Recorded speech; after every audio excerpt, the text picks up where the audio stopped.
동물 전염병이 유행하면 그 해당 지역은 즉시 격리됩니다.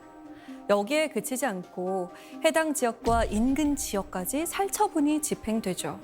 과연 살아있는 동물을 죽이는 것 외에는 방법이 없는 걸까요? 이 불편한 진실에 의문을 품은 프로듀서가 있습니다.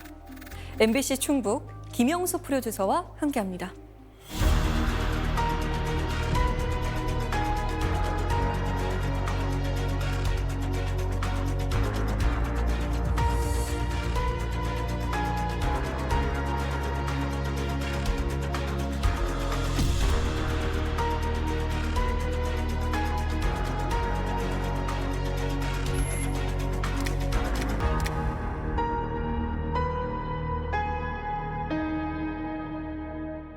네, 안녕하세요. 반갑습니다. 네, 안녕하세요. 반갑습니다. 연출하신 다큐멘터리 살처분 신화의 종말이 지난해 뉴욕 국제영화제, 히스턴 국제영화제에서 수상하셨어요. 좀 늦었지만 정말 축하드립니다. 감사합니다. 네, 이렇게 살처분을 주제로 해서 다큐멘터리를 제작할 생각은 어떻게 하게 되신 거예요?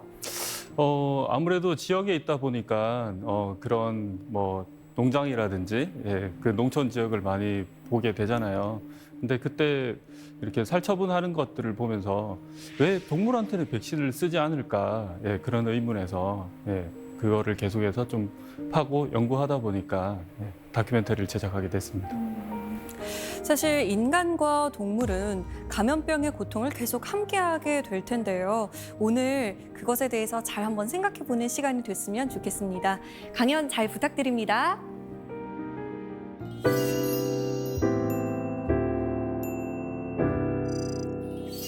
코로나 시대, 코로나19 시대 2년 차를 맞았습니다. 우리 지금 살고 있는 사람들은 어떻습니까? 매일같이 마스크를 끼고 또 거리두기 이런 것들 때문에 지금 살면서 굉장한 답답함을 많이 느끼고 계시죠. 그런데 저는 여기에서 한번 철학적인 질문을 한번 던져볼게요. 우리는 이 락다운 2년 차에 굉장히 불편하다, 막 백신 빨리 맞아야 된다, 이게 빨리 해결됐으면 좋겠다 그렇게 얘기를 하지만 동물은 어떻습니까? 우리가 집에서 키우는 동물이 아니라 가축이라고 불리는 농장에서의 동물들은 이미 태어날 때부터 락다운의 삶을 살고 있죠. 거기에 갇혀서 나오지 못합니다. 우리 인간에게 적용되는 규칙과 동물에게 적용되는 규칙이 다르다는 거죠. 그래서 저는 이 책을 쓰게 됐습니다. 왜냐하면 인간의 이기심이 얼마나 동물들에게, 특히 가축이라고 불리는 그 동물들에게 어떤 짓을 하고 있는지 그것들을 알려야 되겠다, 그렇게 마음을 먹었기 때문이죠.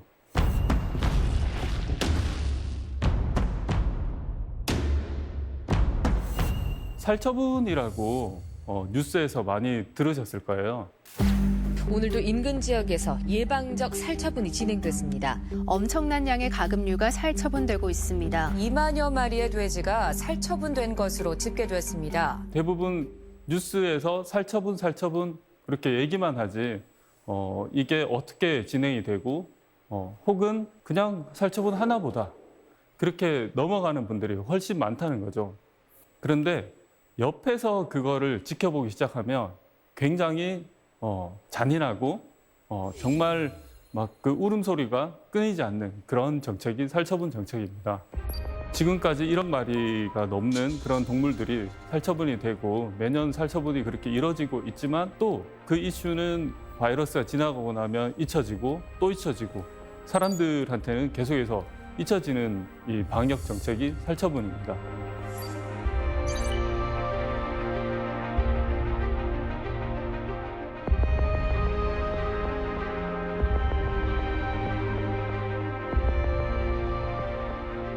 살처분은 그러면 어떤 정책일까요? 단순히 그냥 병에 걸렸으니까 죽여서 차단한다, 그런 정책일까요? 그러면 왜 그렇게 많이 죽일까요? 그만큼 그 바이러스에 걸린 동물들이 많아서 전부 다 죽여서 차단하는 그런 정책일까요? 결론부터 말씀드리자면 그렇지 않습니다. 병에 걸리지 않아서 죽는 동물들이 훨씬 더 많습니다. 그거를 우리는 예방적 살처분이라고 그렇게 얘기를 하죠. 즉, 한 농장에서 발병 사례나 바이러스가 검출이 되면 그 농장 주변에 있는 동물들을 동종의 그 동물들을 다 죽여서 바이러스가 전파되는 것을 막는 게 살처분이라는 방식입니다. 자, 우리나라에서는요, 이거를 법으로 정해놨는데요. 일종 가축 전염병이라고 해서 우역, 우패역, 구제역, 돼지열병, 아프리카 돼지열병, 그리고 고병원성 조류 인플루엔자에 대해서 살처분을 신속하게 하도록 이렇게 되어 있습니다. 어느 한 곳에 발병 사례가 있으면 그 발병 사례가 그 주변에 500m, 1km, 3km 안에 있는 농장의 동물들을 다 죽여버리거든요. 그런데 예방적 살처분이라는 것은 멀쩡한 동물을, 그러니까 아프지 않은 동물을 그냥 퍼지지 않게 하기 위해서 미리 죽인다는 거잖아요. 이건 좀 너무한 거 아닌가요? 실제로 70%, 80%의 동물들은 그냥 그 길목을 차단하기 위해서 그 주변에 산다는 이유만으로 죽임을 당하고 있는 겁니다. 그래서 저는 이 살처분 문제에 대해서 한번 의문을 제기를 해봐야 되겠다. 그렇게 생각을 했었습니다. 제가 이 그 살처분 문제를 가지고 첫 번째 여정을 떠난 곳은 영국의 세계 최대의 무덤이 있는 와치트리라는 그 공원으로 갔었습니다.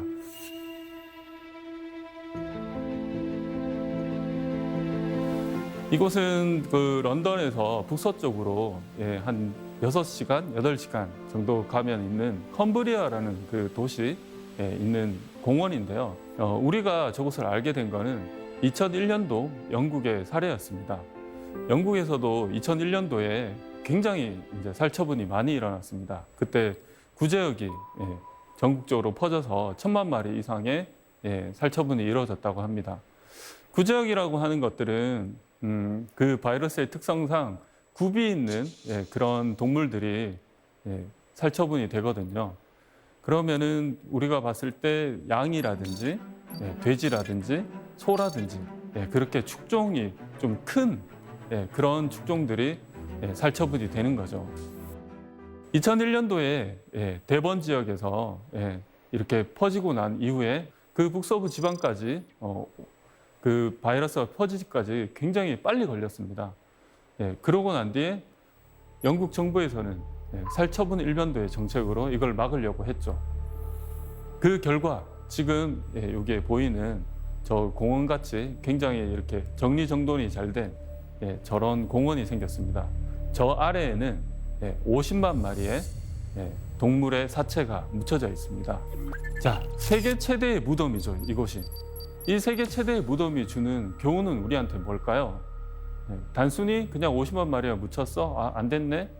그런 게 아니라 그 당시를 생생하게 기억하고 있는 분들을 저희가 만나보니까 하나의 정책으로 그렇게 갔을 때 어떤 대책도 없고 결국은 계속해서 죽일 수밖에 없는, 그러니까 지역 공동체가 붕괴되고 축산 산업이 붕괴되고 이렇게 하더라도 대책이 없더라는 거죠. 만일 저때 영국이 백신 정책을 좀 생각을 하고 있었다면 더 빨리 막을 수 있었겠죠. 그런데 영국이란 나라는 계속해서 백신이 아니라 살처분을 고집하는 그런 나라였습니다. 저 당시에 그 지방에 있던 컴브리아 지역에 있던 농부들이 굉장히 파산을 많이 했고 심지어 어떤 분들은 자살을 많이 했다고 합니다. 왜냐하면 다시 저거를 그 자신의 어떤 산업, 축산 산업을 일으키는데 굉장히 시간이 많이 오래 걸렸거든요. 그리고 저 동네에 있는, 쉽게 얘기해서 그 구지역에 걸릴 수 있는 그런 축종들이 다 죽었기 때문에 그냥 한마디로 말해서 전쟁처럼 황폐화가 된 거예요.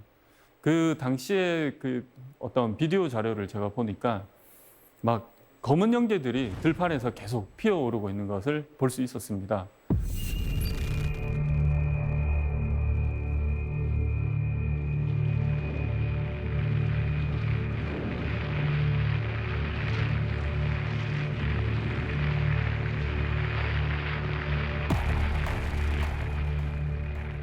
이 살처분이라는 게 도대체 언제부터 시작이 됐을까? 그런 질문을 많이 받습니다. 16세기 정도부터 우역이라고 하는 그 소의 급성 질병이 돌기 시작했는데 그게 18세기에 들어서 유럽 전역에 퍼지게 됩니다. 근데 이 우역이라는 병은 치사율이 80% 이상, 90% 이상 소가 바로 죽어버리는 굉장히 무서운 질병이었습니다. 그래서 18세기에 로마에서 이거를 어떻게 해결하지? 고민하던 찰나에 조반니 마리아 란치시라고 하는 교황의 주치의, 그러니까 의사였습니다. 그래서 교황이 저분에게 이거를 어떻게 해결하지? 어떻게 해결해봐라 라고 미션을 주니까 계속해서 곰곰이 생각하다가 그 전까지는 이 소들을 어떻게 치료할까, 어떻게 살릴까, 그런 것들을 연구를 하다가 이 사람은 획기적으로 그런 생각을 하죠. 차라리 빨리 죽여서 길목을 차단하면 어떨까. 그게 살처분 정책의 시작입니다.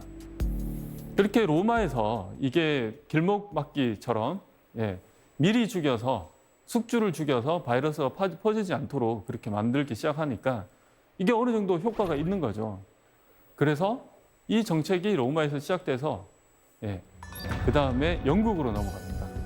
영국에서는요, 이거를 국가가 이제 정책화시키고 시스템화시키는 그런 작업을 합니다. 그래서 이 살처분 정책의 시작은 로마였지만 이거를 시스템화시키고 국제 표준으로 만든 거는 영국이라는 나라의 어떤 그 함의가 숨어 있습니다. 사실 우역이라는 질병은 치사율이 굉장히 높아서 이것 때문에 국가의 기반이 흔들리고 존립이 흔들리기 때문에 이거는 빨리 막아야 된다. 그렇게 생각할 수 있겠죠. 그런데 지금 우리나라의 법을 봐도 우역 이외에도 구제역이라든지 조류인플루엔자라든지 또 작년에 우리나라에 상륙한 ASF라는 그런 질병에도 다 살처분이 표준이 됐습니다. 왜 다른 질병에도 살처분이 다 표준이 되었을까요? 영국은 우리가 알다시피 18세기 산업혁명 이후에 굉장히 대영 제국의 시대를 맞았습니다.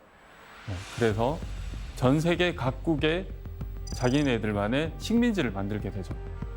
거기에서 구제역이 돌면 영국은 거기에 가서 살처분이라는 것을 보여주는 겁니다. 거기에는 두 가지 함의가 있습니다.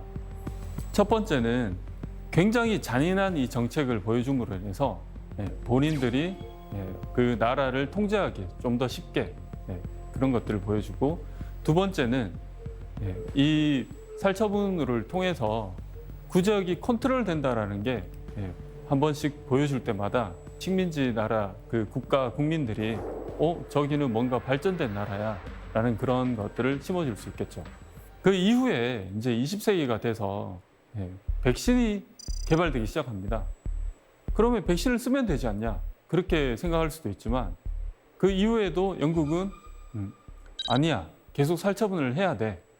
그러면서 청정국 지위라고 하는 저지위를 부여하게 됩니다.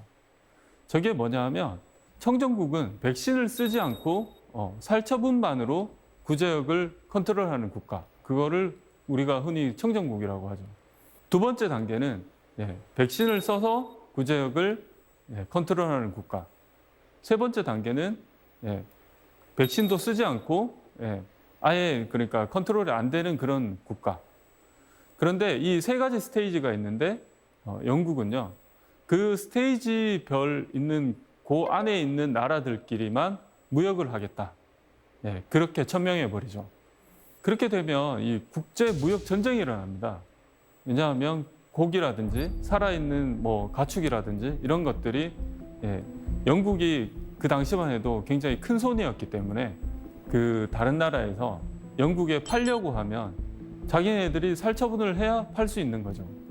미국 같은 나라도 거기에서 기른 가축들을 구제역이 돌았을 때 살처분을 해야 영국하고 무역을 할 수 있는 그런 지위를 부여해 줍니다. 중국은 백신을 쓰고 있는데 영국은 백신을 쓰지 않잖아요. 그럼 중국의 값싼 어떤 그런 농산물이나 고기라든지 이런 것들이 영국에 못 들어오도록 막을 수 있는 법을 만들어 버린 거죠. 그래서 영국은 이렇게 철저하게 국제 무역에서 우위를 점하기 위해서 이 살처분 정책을 이용하기 시작합니다. 그 배경에는 옛날부터 갖고 있던 어떤 영국 귀족들의 혈통종 사랑 이런 것들이 있습니다. 영국은 옛날부터 강수량도 풍부하고 풀이 잘 자라고 그 기후 조건이 좋아서 저렇게 좋은 혈통종을 기르기에 좋은 나라였습니다. 제가 갔던 저곳은 킹턴쇼라고 하는 영국의 축산 박람회인데요. 저기에서 여전히 영국의 원래 고유에 있었던 그런 혈통종을 뽐내는 박람회가 열리고 있었는데요. 저기에서 만났던 사람들에게 인터뷰를 해보면 전부 다 대부분 자기가 기르고 있는 가축에 대해서 엄청난 자부심을 갖고 있었습니다. 그런데 이 혈통종 사랑이 사실은 또 살처분에 영향을 미치기 시작합니다. 예전에 대영 제국 시절에 식민지에서 여러 그 축종이 들어오겠죠. 그러면 영국은 원래 키우던 혈통종이 있었고 그 혈통종들은 대부분 귀족이 키웠습니다. 예, 한마디로 말해서 파워가 있는 사람들이 키웠겠죠. 그 귀족들이 식민지나 다른 나라에서 들어온 그런 동물을 보면서 어떤 생각을 했겠습니까? 내가 키우는 것보다 저게 더 나으면 안 되는데 뭔가 계급을 지으려고 그렇게 했겠죠. 그런데 그때 구제역이 돌기 시작하니까 그러면은 우리는 살처분하지 말고 외국에서 들어온 다른 종은 다 죽여서 좀 이 병을 좀 막았으면 좋겠네. 왜? 그 귀족들은 당시에 법을 만들고 그 사회를 어떻게 이루는 그런 사람들이었기 때문에 그게 가능했죠. 그게 바로 박멸주의라고 하는 겁니다. 다른 말로 섬나라 마인드라고 또 그렇게 얘기하기도 하는데 외국에서 들어오는 모든 바이러스라든지 뭐 그런 것들을 다 박멸하자, 없애자. 그래서 무관용의 원칙으로 대응하자. 그게 섬나라 마인드의 박멸주의입니다. 그러면 영국은 이런 마인드를 갖고 있는데 다른 나라는 어떨까요? 대륙국가, 네덜란드, 프랑스, 독일 그런 이제 서유럽의 대륙국가들은 좀 영국과 다른 어떤 생각을 갖고 있었습니다. 저는 네덜란드를 취재를 갔었는데 지금 보이는 저 농장에 가니까 농부가 굉장히 이렇게 시스템을 잘 만들어 놓고 있더라고요.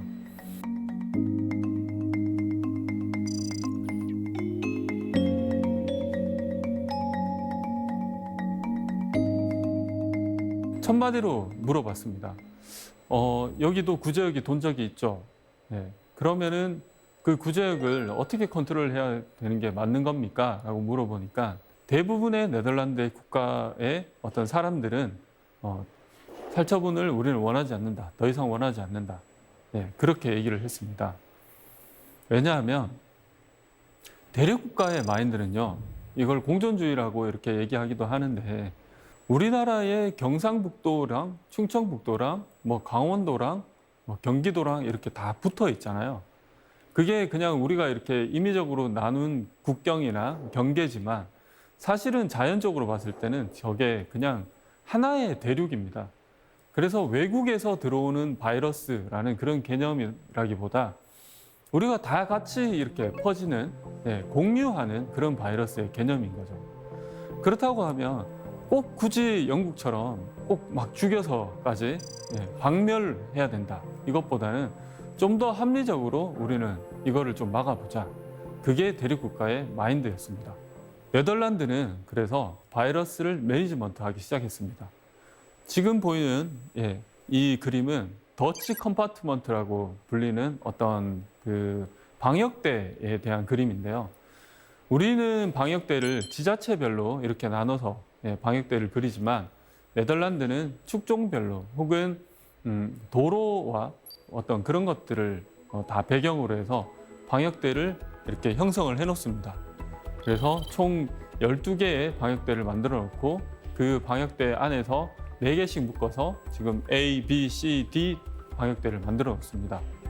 왜냐하면 스탠드 스틸이라고 하는 일시중지 명령이 있는데 우리나라도 마찬가지죠. 살처분이 딱 처음에 시작되거나 바이러스가 가축에게 발생하면 일시정지 명령을 내립니다. 그래서 그 가축 간의 이동도 금지되고 뭐 우시장이라든지 그렇게 시장으로 팔려나가는 것도 다 금지됩니다. 그런데 그게 길어지면 어떻게 되겠습니까? 사료값은 계속 들어가고 축산 농가는 힘들어질 수밖에 없겠죠. 그리고 소비자한테는 그 고기값이 계속 올라갈 수밖에 없을 겁니다. 그래서 네덜란드는 A 지역에서 만일 발생을 했다. 그러면은 B와 C 정도는 조금 완화된 그런 정책을 쓰고 D 지역은 머니까 저기에서는 자유롭게 이동을 가능하게 한다든지 그런 식으로 우리의 어떤 일변도적인 그런 정책과 다른 그런 정책을 펴고 있었습니다. 제가 네덜란드에 가서 더 놀란 점은요. 지금 보이는 이 수석 방역관인데 이분이 구제역 프리, 그러니까 구제역 살처분 프리 선언을 저희랑 인터뷰하면서 했다는 점이죠.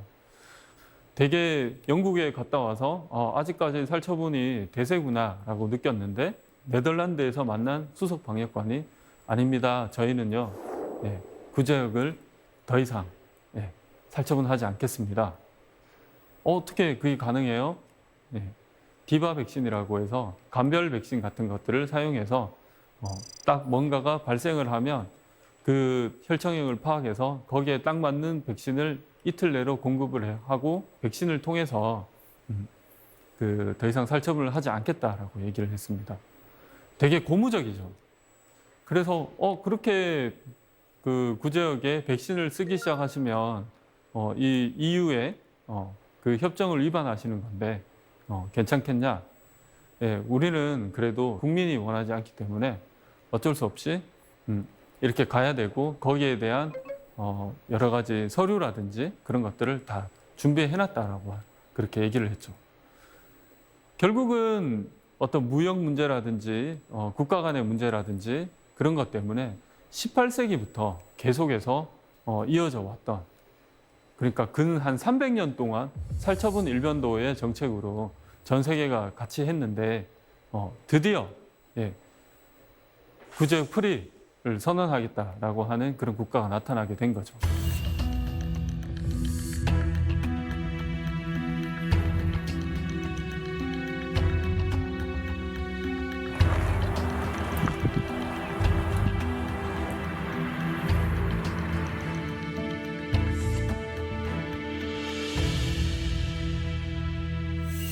네덜란드처럼 저렇게 고무적인 일이 일어나고 있을 때, 자, 우리나라의 상황을 한번 살펴보죠. 자, 우리나라에서는 2010년도, 11년도에 굉장히 큰 구제역 파동이 있었습니다. 그 당시에 정말 수천만 마리 그 살처분이 됐었죠. 안동에서 시작된 이 구제역이 걷잡을 수 없이 전국으로 이렇게 퍼져나가니까 한국에서도 나중에는 이제 두 손 두 발 다 들었다. 우리도 백신 접종을 하자. 그렇게 얘기가 나왔고 결국은 우리나라도 청정국 지위를 포기하고 백신을 접종하는 나라가 됐습니다. 그 이후에 어떻게 됐을까요? 2018년도에 제가 취재를 하면서 농림축산식품부에 한 담당하시는 분을 만나서 인터뷰를 하니까 구제역은 컨트롤이 지금 잘 되고 있다라고 얘기를 하셨습니다. 그러니까 굳이 우리가 그 청정국 지위를 그렇게 막 잡으려고 옛날에 그렇게 막 많이 죽이고 그렇게 어려운 그 방역을 할 필요가 없었던 거죠. 그 당시에 우리의 이기심이라든지 그 당시에 우리가 가졌던 고정관념을 조금만 버렸으면 좀 더 빨리 그 구제역을 막을 수도 있었던 게 아닐까 저는 그렇게 생각합니다. 여하튼 이 백신에 대해서는 여러 가지 스테레오타입이 있고 그런 것들 때문에 이 백신이 늦어지는 자꾸 그런 경향을 보입니다. 왜냐하면요. 여기 보이는 것처럼 깨끗한 고기의 딜레마가 있었습니다. 당시에 백신을 도입을 하겠다라고 하니까 어떤 얘기들이 나왔냐 하면 백신 맞은 고기를 누가 먹어? 라고 현장에서 얘기하기 시작한 거죠. 농민분들이나 또 뭐 일부 어떤 뭐 수의사분들이나 그런 분들이 이 백신 맞은 고기의 안전성 문제를 갖고 들고 나온 겁니다. 자, 어떻습니까? 지금 우리 코로나 백신에 지금 접종을 앞두고 그리고 뭐 접종을 지금 하고 있으면서 지금 나오고 있는 우리가 갖고 있는 딜레마랑 되게 비슷하죠. 그런데 우리는 딜레마를 갖고 있지만 그래도 대부분은 이 코로나 종식을 기원하면서 백신을 맞아야 되지 않을까라고 생각을 합니다. 그런데 왜 동물들은, 가축들은 백신을 맞으면 안 될까요? 그거는 왜냐하면 우리가 먹는 고기라고 생각을 한다는 겁니다. 즉, 비가시성의 세계에 살고 있다라고 하는 그것 때문에 우리가 보지 못하는 농촌에서 일어나는 그런 일들이기 때문에 나는 몰라. 나는 깨끗한 고기를 먹고 싶어. 나는 안전한 고기를 먹고 싶어. 계속해서 이런 주장만 계속 하게 된다면 그 생명들, 그 수많은 생명들, 따뜻한 피가 돌고 숨을 쉬고 있는 그런 가축이라고 불리는 생명, 그 동물들은 죽어야 될 수밖에 없는, 죽는 정책 하나밖에 없는 거죠.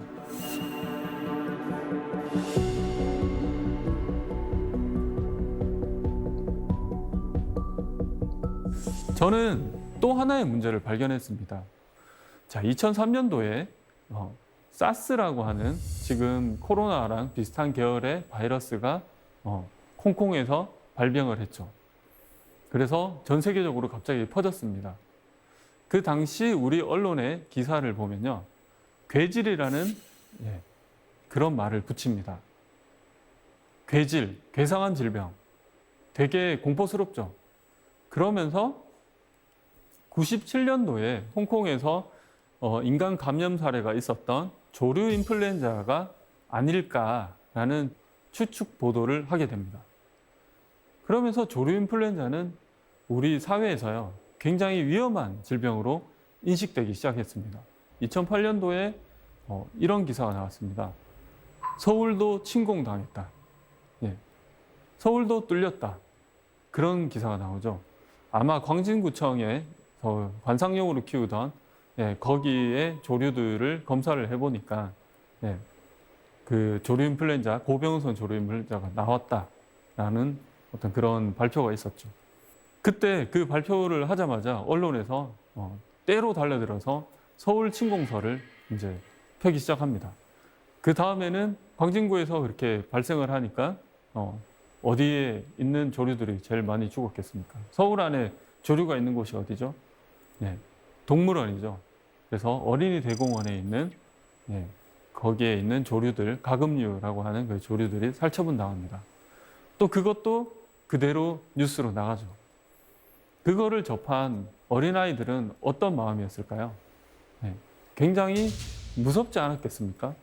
특히 어린이랑 이렇게 연관이 돼서 거기에서 고병원성 조류 인플루엔자에 대한 어떤 스테레오타입, 그런 것들이, 오해, 이런 것들이 생기기 시작합니다. 자, 고병원성 조류 인플루엔자, 그러면은 살처분만 해야 되나? 그런 질문을 할 수 있습니다. 구제역은 이미 백신이 있어서 우리나라도 마치고 있다라고 하고, 그럼 고병원성 조류 인플루엔자는 어떻습니까? 백신이 있다, 없다 라고 봤을 때 결론적으로 말씀드리면 백신이 있습니다. 저 백신은요, 홍콩에서 찍은 이제 중국산 백신입니다. 고병원성 조류 인플루엔자가 주로 발병하고 시작되는 곳이 홍콩의 구룡반도의 그 북서쪽에 있는 어떤 큰 호수가 있는데 거기에 있는 물오리에서 가장 최초 발병이라든지 그런 것들이 일어나는데, 홍콩은 계속해서 그 철새들이 이동하기도 하고, 또 그 북쪽에 메인랜드라고 하는 중국 본토에 있는 그런 그 가금류들이 살아있는 채로 홍콩으로 들어오는 나라입니다. 홍콩 같은 경우에는 거의 매년 그 위험에 노출되어 있는 거죠. 그래서 지금 보이는 세계 식량기구의 그 심스 레스 박사라고 하는 이 심스 박사님이 파견을 오게 됩니다. 그래서 홍콩에서 새로운 도전을 하게 되죠. 홍콩은 그러면 우리는 고병원성 조류 인플루엔자에 대해서 백신 정책을 쓰자. 백신으로 막아보자. 그렇게 해서 홍콩은 지금까지 인체 감염 사례 없이 백신을 통해서 2008년도 부터 시작해서 계속해서 그 고병원성 조류 인플루엔자를 백신으로 잘 막고 있습니다. 그러면은 우리는 이 고병원성 조류 인플루엔자가 사람에게 얼마나 치명적인가, 그런 것들을 한번 논의해 봐야 되겠죠. 왜냐하면 우리나라에서 고병원성 조류인플루엔자 백신, 홍콩도 있고, 백신이 이미 다 있는데 왜 쓰지 않지? 라고 물었을 때 방역당국에서 얘기하는 어떤 근거들은 조류인플루엔자가 인수공통 감염병이기 때문이라고 얘기합니다.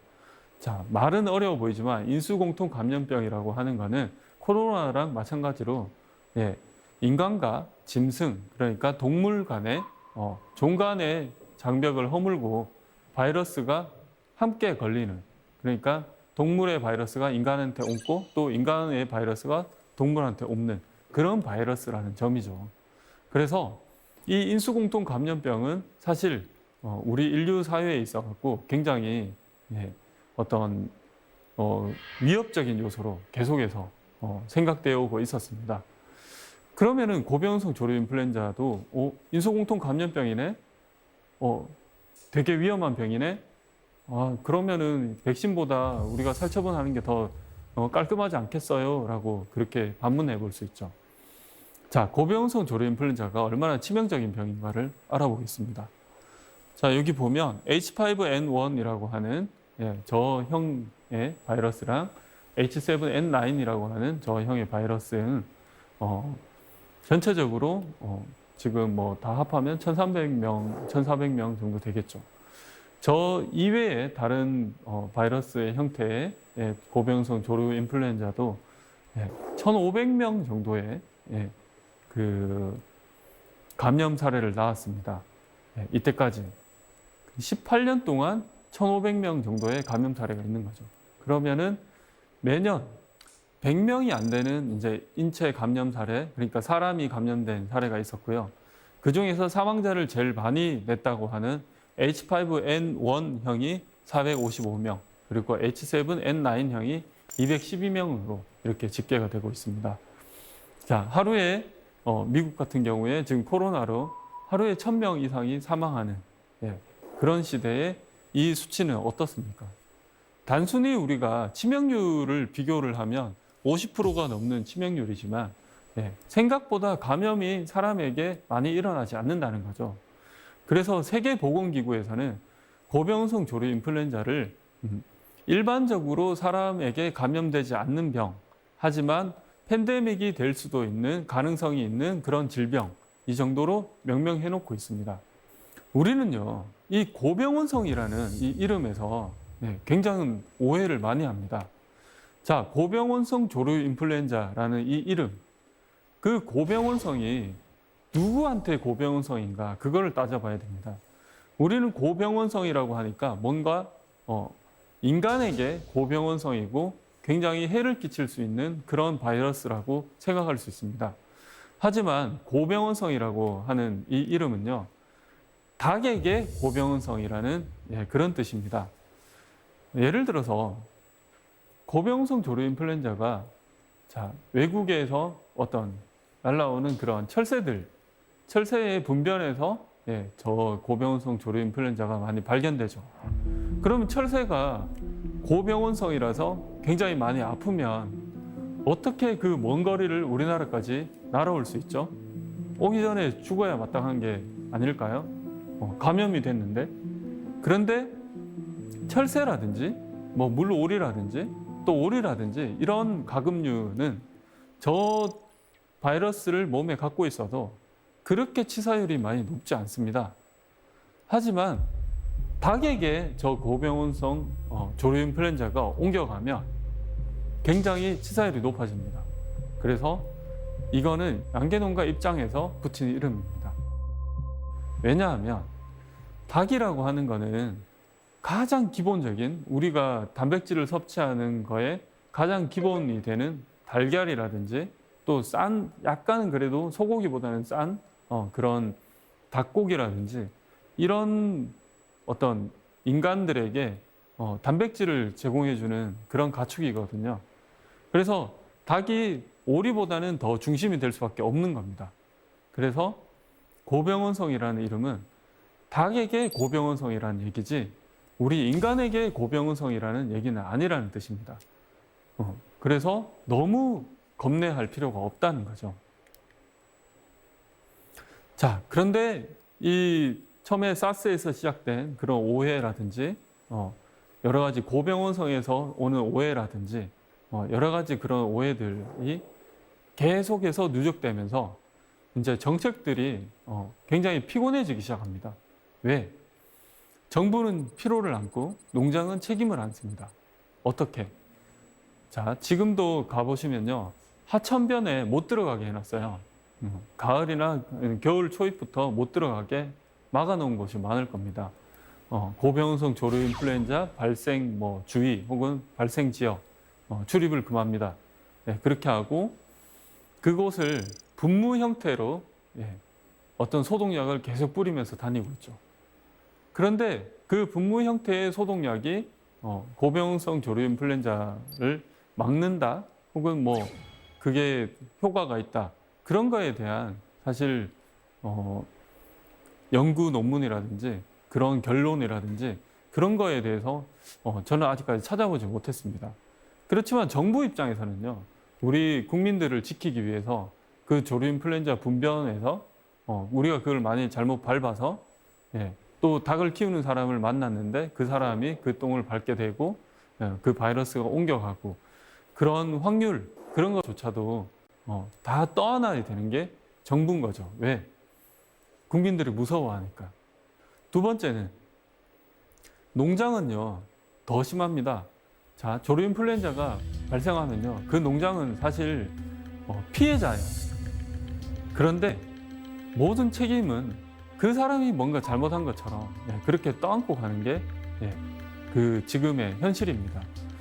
제가 그 석사 논문을 쓸 때 이 조류 인플루엔자에 관련된 정부와 지자체와 그런 백서라는 게 있는데 그 백서를 분석을 해봤더니 이게 정부에서는 지자체와 농장의 어떤 그 방역이 미흡해서 이렇게 된 것 같다.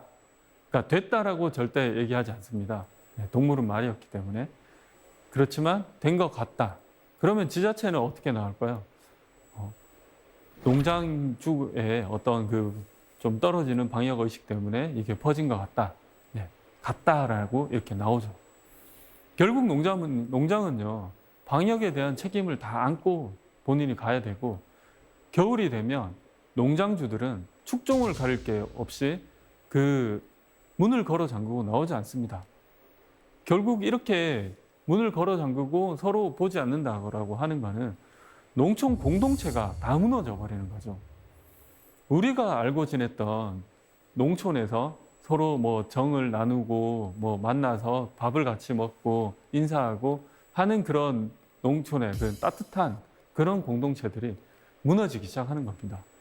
자, 그렇다면 조류 인플루엔자 지금 구제역은 그래도 백신이 나왔다고 했죠. 그래서 그걸로 우리는 컨트롤하고 있다고 합니다. 그럼 고병원성 조류 인플루엔자는 아직도 우리는 살처분 일변도 정책을 쓰고 있습니다. 자, 2020년, 2021년 요 사이에 조류 인플루엔자가 발병을 했죠. 가장 단시간 내에 3천만 마리 이상을 살처분했다고 합니다. 그래서 엄청나게 반발을 많이 했고, 이번에는 정부가 아예 처음부터 3km 이내에 있는 그냥 처음에 500m, 1km, 3km 이렇게 방역대를 형성하는 게 아니고 발병 지역 3km 안에 있는 거를 그냥 빨리 다 죽여라고 해서 굉장히 논란이 많이 됐습니다. 결국은 농민단체라든지 많은 곳에서 반대를 해서 지금은 조금 그게 완화된 걸로 알고 있습니다. 자, 그러면요, 한국에도 백신이 있을까? 아까 홍콩에 있다고 했는데, 그리고 중국도 맞힌다고 하고 인도네시아에도 백신을 맞히는 그런 국가라고 합니다. 근데 왜 우리는 백신을 안 쓸까? 백신이 없어서 안 쓰나? 결론부터 말씀드리자면 한국에는요, 항원뱅크라고 해서 여러 가지 고병원성 조류 인플루엔자의 그 여러 형이 있는데, 바이러스 형질이 있는데 그 항원들을 갖고 있는 항원뱅크가 있습니다. 코로나를 겪어보니까 우리나라의 바이오 산업이 굉장하다는 거 많이 느끼시죠? 우리는 그런 항원뱅크를 갖고 있으면요, 언제든지 굉장히 빨리 조류 인플루엔자 백신을 제작을 해서 유통을 하고 마칠 수 있습니다. 그럼에도 불구하고 우리나라에서는 아직까지 백신을 쓰지 않죠. 왜냐하면 가보지 않은 길이기 때문에. 예. 그래서 훨씬 더 고비용인, 예. 닭 한 마리를 살처분하는데 거의 한 10,000원 정도가 든다라고 합니다. 백신은 뭐 몇백 원이면, 예, 그렇게 막을 수 있다라고 하죠. 그래도 우리는 살처분을 고수하고 있습니다. 왜? 가보지 않은 길이기 때문이죠. 무서운 길이죠. 가보지 않았기 때문에 우리가 거기에 대해서 어떤 결론도 말해줄 수 없습니다. 그래서 제가 드리고 싶은 말씀은 가보지 않은 길에 대한 그런 공포에서 좀 벗어나야 되지 않을까. 그리고 국민들도요, 그 정부가 정책을 좀 잘 수행할 수 있도록 믿어줘야 됩니다. 그런데 뭔가를 새로운 거를 한다라고 했을 때 지금 코로나의 어떤 백신 논쟁이 있듯이 뭔가를 하려고 하면 거기에 대한 안전성 문제부터 시작해서 너무 우리가 민감하게 얘기를 하죠. 결국은요, 그 민감하게 얘기하는 그 와중에 공포심이 생기게 됩니다. 근데 저는 더 큰 공포가 있어요. 2001년도에 영국의 아까 사례를 보여드렸습니다. 그 세계 최대의 무덤을 봤습니다. 자, 거기에서 살처분 일변도로 가기 시작하니까 나중에 걷잡을 수 없이 다른 길이 없다는 거죠. 이 바이러스라고 하는 굉장히 불특정하고 우리 눈에 보이지 않는 이런 길을 여러 가지 방식으로, 과학적인 방식으로 대비를 해놓고 그거를 좀 실험해보고 이게 더 좋은지 안 좋은지 그런 것들을 좀 논의를 해봐야 되는데 우리는 여전히 그거에 대해서 너무 깔끔한 길만 가려고 하고 그래서 눈에 보이지도 않고 사람들이 관심도 없으니까 야, 그냥 살처분하자. 가장 깔끔한 길이죠. 나중에 이 바이러스가 우리에게 위협으로 다가왔을 때 그때는 어떻게 해야 될까요? 다 살처분할 수 있을까요? 사람한테 옮으면 그러면 어떻게 해야 될까요? 여러 가지 길을 한번 모색해보자. 저는 그런 얘기입니다. 정부라든지 고생하고 있는 그분들이 잘못했다는 얘기가 아닙니다. 오해를 하시면 안 돼요. 다만 그분들이 뭔가 새로운 대안을 한번 제시해 볼 수 있도록 우리도 그 길을 열어줘야 됩니다.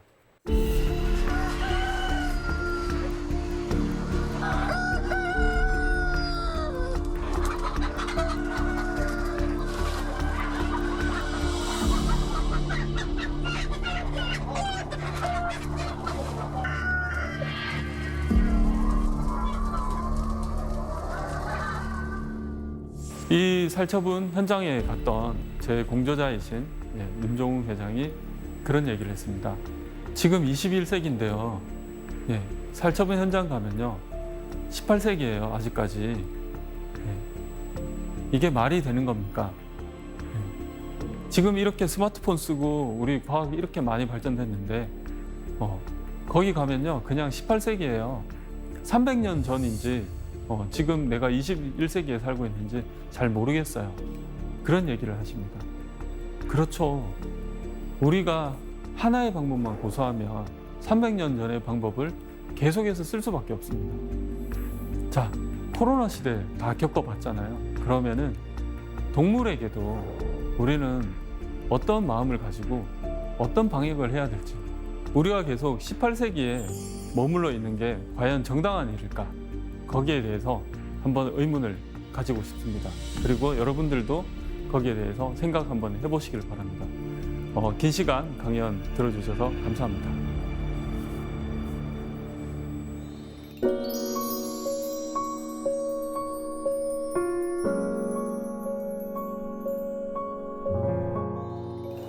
네, 강연 정말 잘 들었습니다. 동물 방역에 있어서도 인간 중심적인 사고가 결국에는 인간에게 다 돌아온다는 생각이 들었어요. 우리 사세계 공동체 여러분께서도 정말 궁금한 것이 많을 텐데요. 미리 보내주신 질문들 함께 보겠습니다. 먼저 오한음님의 질문입니다. 제가 닭고기를 좋아해서 일주일에 3-4번씩 치킨을 먹고 있는데 백신 접종한 닭고기를 사람이 먹어도 안전한가요? 이 닭고기 같은 경우에 우리한테 유통되기 전까지 한 7개에서 10개 정도 백신을 실제로 맞고 있습니다. 근데 조류 인플루엔자 백신이 이게 이제 자꾸 이슈화가 되다 보니까 그게 안전한가 안 안전한가 그거에 대해서 얘기가 있지만 사실은 우리는 다른 인플루엔자나 그런 백신 맞은 고기들을 이미 다 먹고 있거든요. 근데 거기에 대해서 지금 뭔가 뭐 부작용이라든지 뭐 안 좋은 사례나 이런 게 나온 그런 사례들이 없지 않습니까? 그것처럼 지금도 다른 나라에서 이 백신 접종을 하고 있고 또 항원이라는 게 그냥 나중에 면역력만 생기는 거지 나중에 그 백신 안에 있던 그런 것들이 다 빠져나가기 때문에 안전하다고 그렇게 얘기를 하십니다. 다음 질문 보겠습니다. 이번엔 안수진님의 질문입니다. 소나 돼지 등 살아있는 동물을 살처분하는 장면을 뉴스에서 보게 되었습니다. 이 동물을 살처분하는 일을 하시는 분들도 정신적으로 상당한 충격을 받을 것 같은데요. 어떤 문제점이 있을까요? 자, 2010년, 2011년도에 대규모 살처분이 있었을 때 그때 축종이 소나 돼지 같은 그렇게 큰 축종들이었거든요. 근데 그때 우리가 이제 살처분을 갑자기 하게 되니까 공무원분들이 투입이 많이 됐어요. 쉽게 얘기해서 일반인들이죠. 우리는 사실 제가 지금 어떤 닭 한 마리 죽이는 것도 저는 못할 것 같은데 그분들은 거기서 그 큰 거가 죽는 것들을 다 봤단 말이죠. 특히 한 사례는 어떤 분이 송아지가 이제 죽는 거를 보고 몇 날 며칠 이렇게 술이 없으면 잠을 못 잘 정도로 힘들었다고 합니다. 요즘에는 그래서 어떻게 하냐면 요즘에는 외주팀이 있습니다.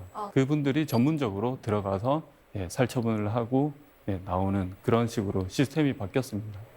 오늘 강연 들으면서 결국 인간은 혼자 살아가는 것이 아니라 동물과 함께, 자연과 함께 살아가는 것인데 너무 인간 중심적으로 살아가고 있는 것은 아닌가, 나도 그랬던 건 아닌가라는 생각이 들었습니다. 오늘 강연 정말 잘 들었습니다. 감사합니다.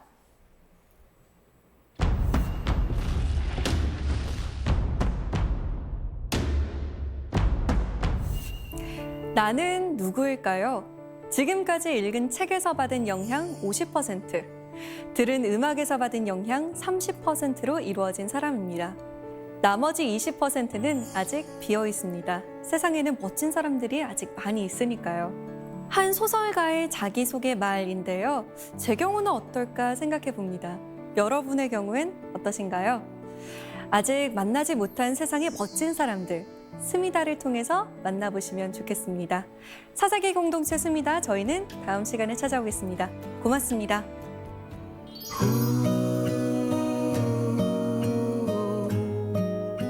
I know that you have given your all. Just staying beside me.